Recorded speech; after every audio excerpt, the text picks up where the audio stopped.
Hi, my name is Kelvin Newman and welcome to the Brighton SEO podcast, where we share talks from one of the world's most popular search marketing conferences. The event started out as a few people meeting in an upstairs room of a pub and is now attended by over 3,000 people from all over the world. This episode is a recording of one of the speakers at a recent event.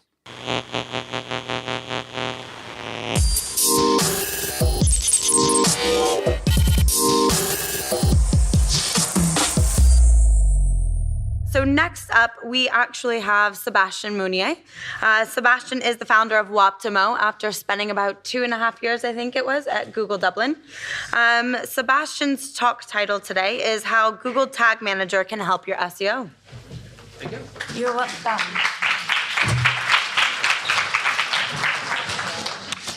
Yeah, hello everyone. So Chloe was very nice to present good practice for technical SEO. I won't talk about good practice. I will talk more about some dirty hack that you can do, but that are very useful. And for that, you will use Google Tag Manager. So first, maybe first question. Who in the room has already used Google Tag Manager? Okay, quite a lot, but not everyone. So for those who don't, please do, because it's a very great tool. So Google Tag Management, what is it? Google Tag Manager is a tool, a free tool from Google that helps you launch any kind of script you want on your website. So usually it is done for Google Analytics script or Facebook Pixel script, Google AdWords conversion tag, or any custom JavaScript tag that you want to launch. So of course, don't use it for very important JavaScript that are really useful for the website. But if it's just for tracking code, yeah, please launch everything through a tag management system, and especially Google Tag Manager. So Google Tag Manager has been there for 5 years, and so we have the opportunity to make a lot of tests, and especially a test for SEO. So I like, I forgot this slide. So this is a very nice metaphor to talk about Google Tag Manager. Google Tag Manager is basically only one script, and it will rule all of your tracking code scripts. So just a lot of the Rings wing is pretty accurate. It works as JavaScript injector. So you can pretty much trigger any kind of JavaScript, even really bad JavaScript if you want.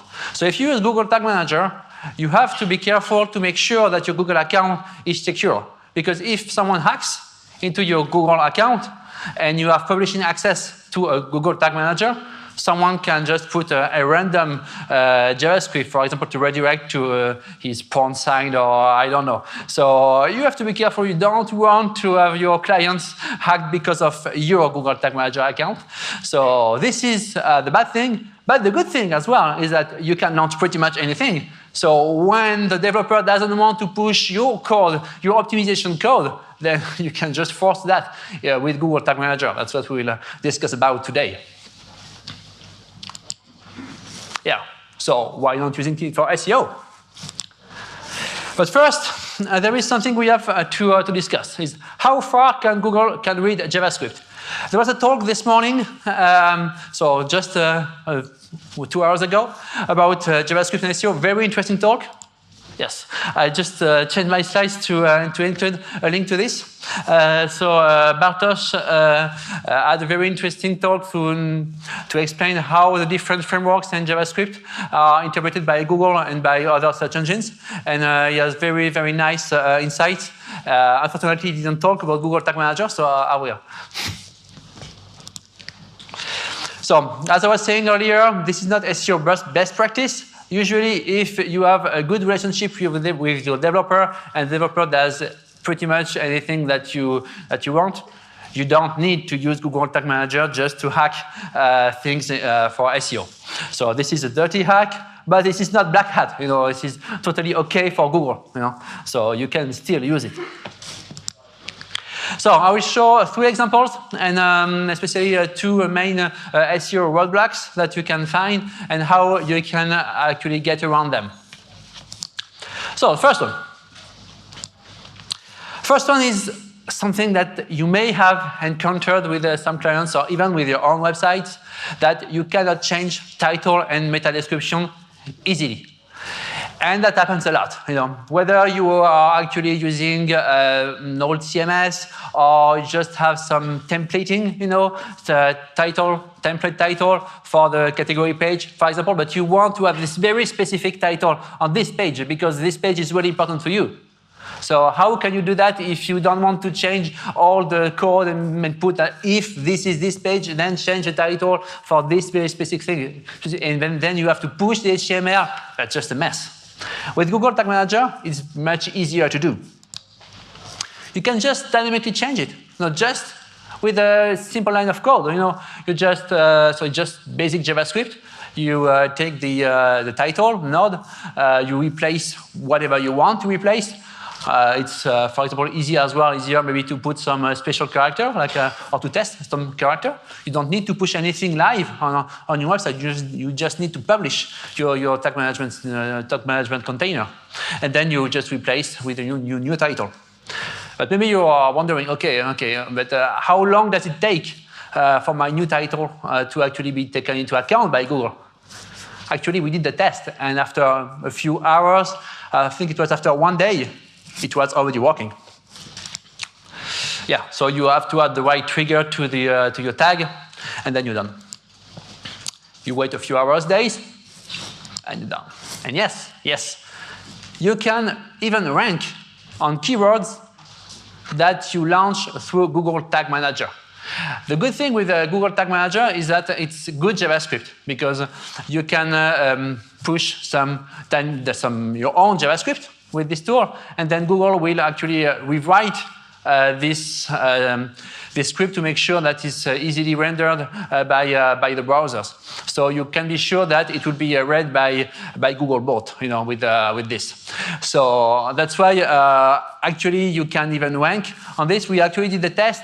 We put dynamically some keyword that were nowhere to be used on the internet, pushed dynamically with the title. And then after, I think after 2 days, we were already ranking first for this keyword. So even though it's not at all in the HTML code, well, you can still rank. We haven't tried of course, for very competitive keywords because we don't want to mess up with our clients or with our own website. So we didn't push the test that far, but there is no reason to think that the text will actually have less weight because it's already taken into account by Google. A few tips with that. Don't hesitate to extract some data out of the HTML because it's something that you can do. Quite easily with the DOM extractor as a variable in Tag Manager. So, for example, if you have a product that is on sale for just a few weeks, you don't want to just change everything on your website and the templates of the title to make sure that people will know on the title that the product is on sale. You can just push that through Google Tag Manager. Very, very easy to do. Same with the criteria on search results. This is a common hack. You actually index your search results, but you have always the same title, and you want to put the criteria in the title or in the meta description. Well, you can just extract that from the HTML, push that in the title dynamically with JavaScript and through Google Tag Manager, and that works. Same with stock in real time. If you want to basically have directly from the SERP to say, oh, there is only 10 items left, and you want that to be kind of live. Well, it needs to be indexed, of course, but you can just push the title to make sure that the stock are reflected in the title. So this is things that you can always do from the server side, but if you cannot do that properly because the site is too huge and this is not the priority of the developers, you can still do that with Google Tag Manager. Second, I don't know if you have already had the issue, but usually when you have faceted navigation, when you have search results and plenty of criteria that you want to get indexed, it can be a mess. And sometimes, it happens to me a few weeks ago, fast navigation was out of control. It was a new site from a new client, and he didn't really put any nofollow anywhere, and everything was indexed. There was billions and billions of pages, and no crawler could actually just crawl everything. So it was really awful. So what we did is we just changed dynamically all the links that we didn't want to get followed and put a nofollow on it. And actually, Google just crawls on the website and with JavaScript enabled. So it would take into account the canonical, even the no-index, everything with after JavaScript.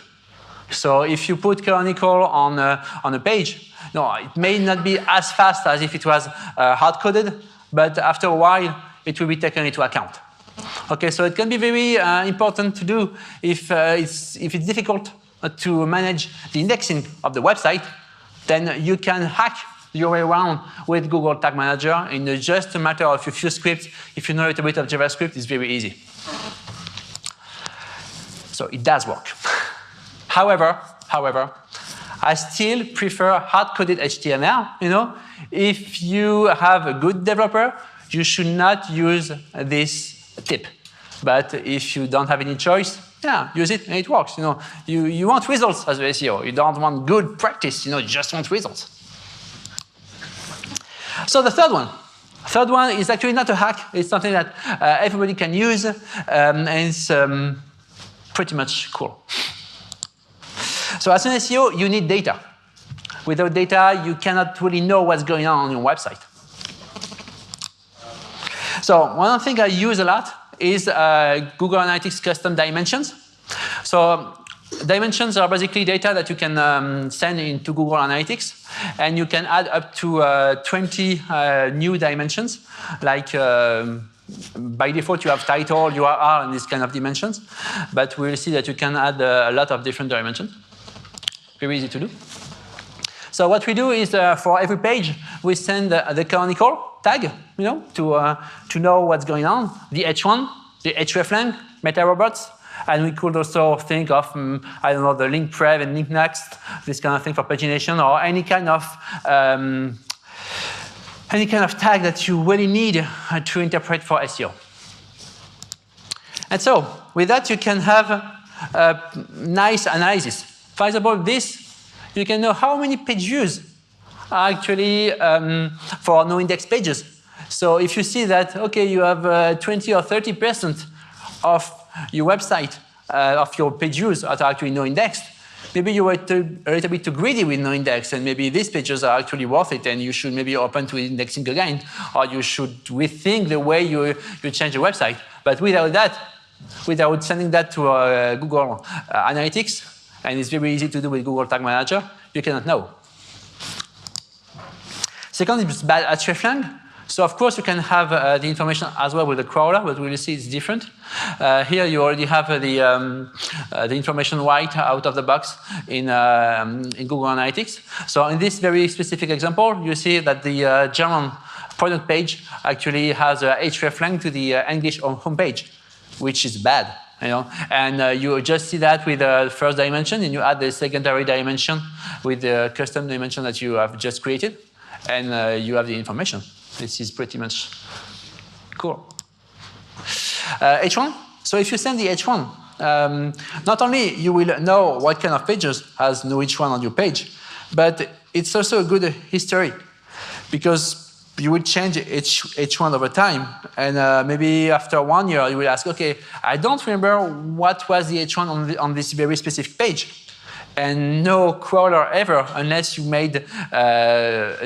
unless you save all your crawling every time, will know the information. Here, you also get the history of Google Analytics, because Google Analytics will store your data. Maybe not forever. Right now it's forever. Officially it's for 3 years, I think. But right now the Google Analytics has never erased any data. So, and of course, don't collect any personal information with Google Analytics. If you do that, your account may be closed. So, when you collect data for SEO, through a Google Tag Manager and into Google Analytics. It's really different from what you can do with a crawler like DeepCrawl, OnCrawl, or Screaming Frog. When you actually record data with Google Analytics is live user data. It means that if you don't have any visit on a page, you don't have any data in Google Analytics, of course. But also, if someone change dynamically the page, for example, if you use Google Translate, the title that you will see in Google Analytics will be the title translated, because you will pick the DOM HTML, not what was already on the page. So this is a different perspective on your SEO data, and very easy to send through a Google Tag Manager through Google Tag Management.